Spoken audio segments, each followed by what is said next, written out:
پھر اس کے بعد سوال ہے کہ 300 گرام سونے پر اس سال زکوٰۃ ادا کر دی گئی اور پھر 100 گرام مزید سونا خریدتے ہیں، تو کیا آئندہ سال صرف اس 100 گرام جو نیا ہمارے پاس سونا آیا صرف اسی 100 گرام سونے کی زکوٰۃ نکالنی ہے،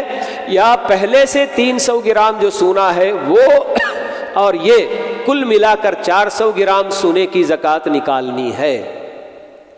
اس میں کوئی شک نہیں کہ اگلے سال میرے اپنے پاس 400 گرام سونا محفوظ ہے، اللہ تعالیٰ نے اس کی میری حفاظت کی ہے، تو مجھے پورے 400 گرام سونے کی زکوٰۃ ہی نکالنی ہے۔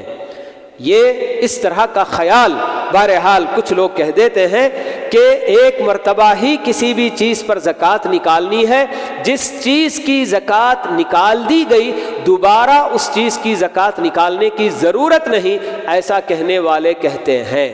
حالانکہ بات یہ بالکل غلط ہے، کیونکہ اللہ کے نبی صلی اللہ علیہ وسلم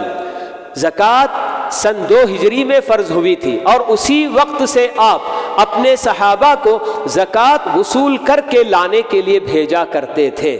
بہت ساری تفصیلات آپ نے بتائیں کہ اس میں سے مال کہ اونٹ ہیں تو کیسے لینا ہے، بکریاں ہوں تو اس میں کیا لینی ہے، گائے ہو تو اس میں کیا لینی ہے، پیداوار کھجور ہے، فلاں ہے، یہ ہے، وہ ہر چیز کی تفصیل بتاتے ہیں، لیکن کہیں بھی یہ تفصیل آپ نہیں بتاتے کہ آپ نے جن جن چیزوں کی پہلے زکوٰۃ لے لی ہے ان سے جا کر کہو کہ پہلے وہ چیز الگ کر دو جس کی تم نے پچھلے سال زکوٰۃ نکال دی، اور اب جو آپ کے پاس نیا مال ہے اسی کو بس سامنے لاؤ اور اسی کی زکوٰۃ ہم لیں گے۔ یہ نہیں کہا آپ نے،